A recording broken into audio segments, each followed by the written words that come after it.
T'en fous, toi, de toute façon. Donc, tu t'en fiches, de toute façon, tu fais tout selon ta tête, toi. C'est ça. Tov, Boker Tov, on est aujourd'hui, Bezrat Hashem, la suite, voilà, de notre étude dimanche, 28 février, le Yud-Tet du mois de Adar.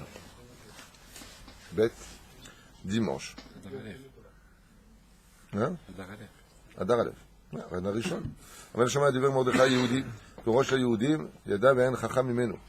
Donc on avait vu que Esther Amalka avait proposé comme sage Mordechai. Donc on a vu que Esther a trouvé la plus grande force d'une femme. Vous vous rappelez? La plus grande force d'une femme, c'est quoi? C'est quoi la plus grande force d'une femme? Non. Non. Bon, on n'a pas le temps. C'est sa féminité.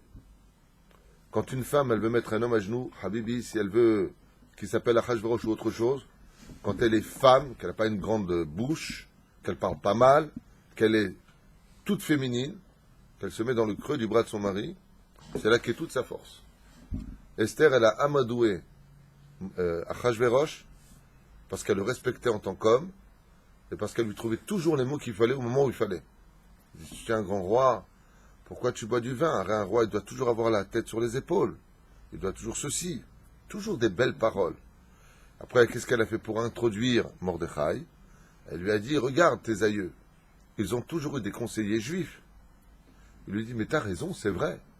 Nabucodonosor, on a vu qu'il avait Daniel. L'autre, il avait ceci, celui-là, il avait cela. Même Isabelle la catholique, elle avait un conseiller qui n'était autre que... Non, Don Yitzhak Abarbanel, à la Vachelom. Ministre des Finances de Ferdinand, roi d'Espagne, et de Isabelle la catholique. Et tu vois bien que de tout temps, on s'est toujours entouré des juifs. Alors pourquoi tu prendrais pas? Il dit, parce que, je sais pas, tu connais toi quelqu'un, tu connais pas un juif, il est Mshemnach, comme ça, il est Chacham. Elle lui dit, oh, c'est bizarre, j'en connais un, il s'appelle Mordi. Mordechai. Il est Mordechai. C'est les meilleurs Mordechai. Et Koro Rosh Hayodim, et donc il a fait venir, il s'est intéressé à lui, il s'est rendu compte que Mordechai était un homme particulièrement intelligent. Donc alors il dit comme ça, Miyad tzeva Achashverosh likro lo ve'oshivo b'sha'ar hamelech bimkom Biktan Bateresh. Et à la place de ces deux conseillers qui étaient à l'époque Biktan Bateresh, Shnei Asarim Shayu Shomrei Asaf. Donc c'est eux qui étaient les gardiens du roi. Bateresh Naim lakru me'em et tafkidam ka'asu me'od al Achashverosh v'chlitu le'ar'il oto. Et comme ils ont été destitués de leur poste de ministre et qu'ils ont placé Mordechai à sa place, ils ont une paire de boules pas possible et une haine qui est montée et ont décidé de mettre fin à la vie de Achashverosh en l'empoisonnant. Vous n'êtes jamais posé la question pourquoi ils ont voulu le tuer d'Afka Biktan Bateresh? Là vous savez pourquoi. Im yamut hamelech bizman Mordechai Yehudi, shomer sha'a. Ils ont voulu se venger de qui? De Mordechai, pourquoi? Pourquoi de Mordechai? Pourquoi ils ont voulu se venger de Mordechai? Mais en quoi ils se vengeraient de Mordechai de tuer le roi? Bah eux non plus. Hein? À cause des Juifs. D'accord. Regardez ce que nous disent les Chachamim, comme c'est beau. Ils avaient une telle haine contre le roi et cet imposteur qui était devenu maintenant Mordechai parce qu'il a pris leur place. C'est lui maintenant qui est le responsable de la sécurité du roi. Et que le roi il meurt. C'est de la faute de qui? De Mordechai. Et c'est ce qu'ils ont voulu faire. Se débarrasser et du roi et de Mordechai. Il va penser le roi qu'il est... Parce qu'on ne sait jamais, le poison peut-être qu'il ne va pas marcher. Ils vont dire, ah, tu vois, Mordechai, je t'ai mis pour me protéger, je t'ai mis pour ceci, cela, et en fin de compte, on essaie de m'empoisonner. Comme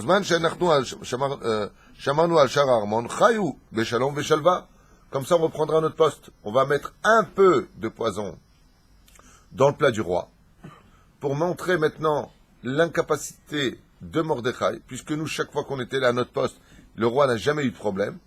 Il se rendra compte de l'incapacité de Mordechai et le fera mettre à mort. Ou alors maximum, il mourra de façon subite. Et il voulait mettre fin aussi à qui? Au peuple juif. Puisque c'est le symbole du peuple juif, Mordechai. Ainsi donc, il voulait mettre fin, ces deux Rechaïm, au peuple juif. טוב, אמרו בכתב התרש, איש לרעהו, מרדכי שמע אותם מדברים והבין את שפתם. Comment ils ont bien un problème? C'est que, qui était le chef du Sanhédrin? Mordechai. Et pour être chef du Sanhédrin, il faut parler combien de langues? 70. 70 langues. Qu'est-ce qu'ils ont fait, eux? Ils se sont mis à parler une langue très lointaine. Mordechai, il connaît toutes les langues. Ils ne savaient pas qu'ils étaient en train de parler une langue qu'ils ne comprenaient pas. C'est là. Alors faites très très très attention. Des fois, vous allez parler, vous avez un cablan qui vient, ou vous avez un comptable qui vient, ou vous êtes en train de parler, vous allez parler en français. Et d'un coup, la personne te dit, vous savez, c'est pas tout à fait juste ce que vous dites. Ah oui. T'es mal. Très attention. Il y a toujours un Mordechai quelque part. Ouais, il te regarde comme ça. Mais si tu te rends même pas compte, si on faisait semblant de cacher qu'on parle français à des Français, ou qu'on parle l'hébreu à des Israéliens, ou que tu parles l'arabe, ou que tu parles le chinois, mais tu découvrirais des choses sur toi, bah. Les gens ne parlent pas parce qu'ils savent que tu comprends. Hein. Mais s'ils savaient que tu comprends pas du tout et qu'ils parlent, tu appelles le petit là-bas là. Oh, comment tu vas? Comme ça. Et toi, tu lui dis, au fait, petit, tu sais ce que ça veut dire. C'est le contraire de grand, tu vois. Le mec, il est mal. C'est pas du tout ce que je voulais dire. Faut aussi les petits, hein.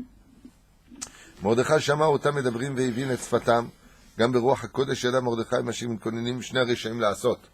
Non seulement il comprenait leur langue, mais il a levé les yeux vers la fenêtre. En regardant le ciel, il a vu exactement ce qu'il comptait faire. Par le roi HaKodesh. מיהר על אסתר ולספר לה על רצונם להמית את המלך. Il a envoyé une missive à Esther, il lui a dit, sache que les deux personnages que j'ai remplacés ont empoisonné le roi, qui ne mange surtout pas de son repas.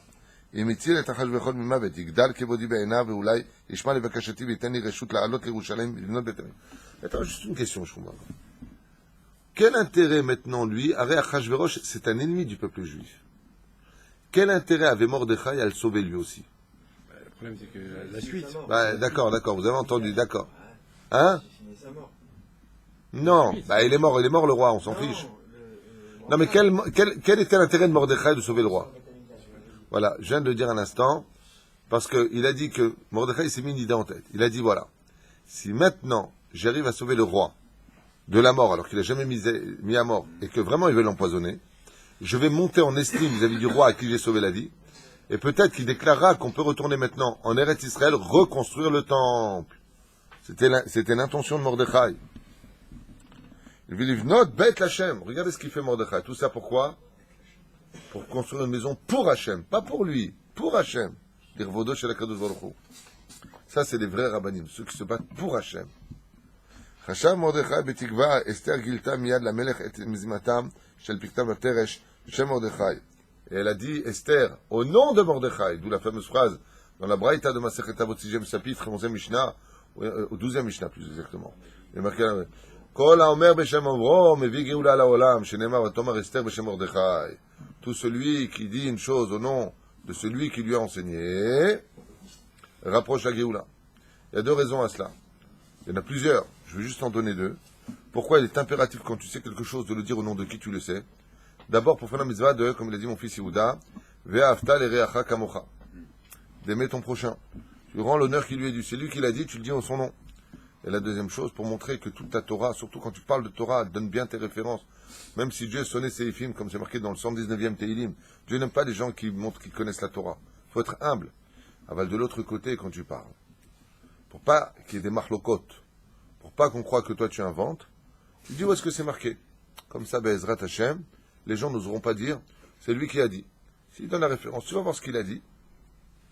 Et là-bas, si tu n'es pas d'accord, si tu es collègue sur le Rambam, sur le Roche, sur qui a été cité, sur la Gemara elle-même, la Mishnah, ainsi donc, comme ça tu es tranquille. D'où est-ce que tu sors ça? Tu donnes tes références. Aujourd'hui, malheureusement, comme j'ai dit tout à l'heure, il y a beaucoup de livrets Torah que j'entends. Enfin, moi, j'entends pas, c'est ma femme qui les écoute. Et je lui dis, Aval Mechila, D'où est-ce que c'est marqué ça? Et ma femme a répondu plusieurs fois, il n'y a aucune référence à ce qu'il dit. Zebahaya. Zebahaya. Alors bien sûr, le Rambam dans Mishneh Torah ne donne aucune référence aussi, mais c'est le Rambam. Lui, c'est le Rambam. C'est là. Toi, quand tu parles, tu dis des choses, il faut montrer où est-ce que tu dis. Où est-ce que c'est marqué. Pas comment toi tu comprends. Donne comment toi tu dis. C'est là.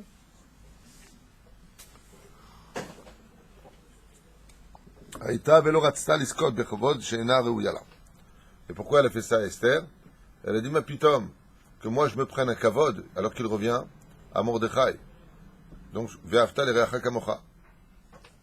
Et est-ce qu'elle a bien fait ou pas? On a vu que dans la suite des choses, quand Ahashverosh est endormi et qu'il a été réveillé brutalement pour des raisons incompréhensibles, il a demandé de se faire Zichronot, le livre des souvenirs. Il a dit, mais trouve-moi Mordechai au fait. Celui-là, il m'a sauvé la vie, mais je ne l'ai jamais récompensé. C'est ce qui nous a sauvés. Il n'avait pas dit que c'était au nom de Mordechai. Il n'aurait pas demandé à ouvrir ce livre-là. Et à qui il a demandé ça? Au fils d'Aman, qui venait au même moment dans la cour, Aman, pour détruire Mordechai. Il lui a dit, dis-moi, si je voulais honorer quelqu'un qui m'a fait beaucoup de bien, à qui je dois de la gratitude, qu'est-ce que tu me conseillerais de faire? O Mordechai yatsa milifne amelech belevush malchut. Porter comme ça le levush malchut. La Géoula Shlema. Ma yeshlecha. C'était lui. Ouais, Aman il pensait que c'était lui, petit clown. Marchement. On regarde tzaddik ou bechol bakashal velo yishmel al kadosh baruch hu kedar yasaper la melach shu itil oto mimavet b'zchuto ta'amod li. Ezrat Hashem, je racontais le srout de Mordechai pour que ce soit pour lui. ושחת המלך גילו לבקתם ותרש שהמלך יודע את כוונתם והם החליטו להתחכם עם מרדכי ואמרו הרשעים זה לזה הפעם לא ננצל על היהודים מעונש אנחנו לא נכניס רעה לכוסו של המלך. Donc ils ont su, les deux personnages qui voulaient empoisonner le roi, que Mordechai était au courant. Qu'est-ce qu'ils ont fait? Ils ont changé leur plan. Écoutez bien. אנחנו לא נכניס רעה לכוסו, nous n'allons pas mettre du poison dans son verre, le verre du roi. והוא יראה שמרדכי צחק עליו ושיקר לו. Nous n'allons pas l'empoisonner, comme ça il verra que Mordechai, qui viachol, il a donné un faux renseignement, c'est pour frimer, pour se faire passer pour un grand. Oula matzat hareshaim lo itkaima. Seulement le conseil de ces deux reshaim n'a pas marché. Akadosh baruch hu batzmo ichnis samavet. Qu'est-ce qui s'est passé? Eux, ils voulaient mettre du poison dans le vin du roi. Le vin du roi, pourquoi? Parce que le roi adorait le vin. Vous le savez, on l'appelait, il avait deux noms, Ahashverosh. Le tonneau ou Ahashverosh. C'est une blague, on l'appelait pas le tonneau. Le mec, il voit pas, il écoute le cours, il dit à ses enfants, quel était le deuxième nom d'Ahashverosh? Le tonneau. Il n'y a pas de référence, hein, c'est une blague. Alors, on revient en arrière. Qu'est-ce qu'ils ont fait? Eux, ils avaient un sachet où il y avait du poison dedans, sur l'étagère. Quand ils ont pris le verre, ils ont dit, ah, Mordechai, il est au courant qu'on va empoisonner le roi. Bêta qu'il a dit au roi pour monter dans la Gdoula. Ouais. Alors, qu'est-ce qu'on va faire? On va rien mettre, et on va donner le vin au roi. Quand le vin va être donné au roi, il va penser qu'on a empoisonné, il va demander de venir le boire, et on boira le vin. Qu'est-ce qu'il a fait Hachem? Quand ils ont déposé le verre en bas sur l'établi, Hachem il a envoyé un coup de vent qui a fait tomber le poison dans le verre, sans qu'eux s'en rendent compte. Donc, est-ce qu'il y avait du poison ou pas? וזה מה שהיה. אולם הצד הראשון לא התקיימה הקדוש ברוך הוא בעצמו, הכניסה המוות בכוס המלך. לאחר שסמ"ם, המלאך הרשע שרצה ברעת מרדכי עמו, הוציא את הרעל מיער המלאך גבריאל להכניסו שוב לכוס. Qu'est-ce qu'il a fait l'ange du mal, סמ"ם? Pour pas qu'il y ait la Géoula des Juifs, il a essayé de retirer le poison du vin. Et là, qui c'est qui est descendu? L'ange Gabriel. Et il s'est tapé avec l'ange Samechmem. C'est un peu bizarre, là. L'ange Gabriel, il dit, tu touches pas, il lui a dit. L'ange Samechmem, il lui a dit, arrête tes bêtises, dis-moi après la Géoula, je connais l'embrouille. Qu'est-ce qui s'est passé? L'ange Gabriel, il s'est mis à battre Samechmem, Samaël, l'ange du mal. Et aïwa. והוציא את הרעל מיער המלאך גבריאל והכניסו שוב לכוס המלך ויהי ביום בבקתם ותרש וקיבלו את תפקיד שרי המשקים. הגישו אחשוורוש כוס. Et qu'est-ce qu'ils ont été nommés eux maintenant? Ministres du vin. Sommelier. בקתם ותרש. Ils étaient devenus des sommeliers.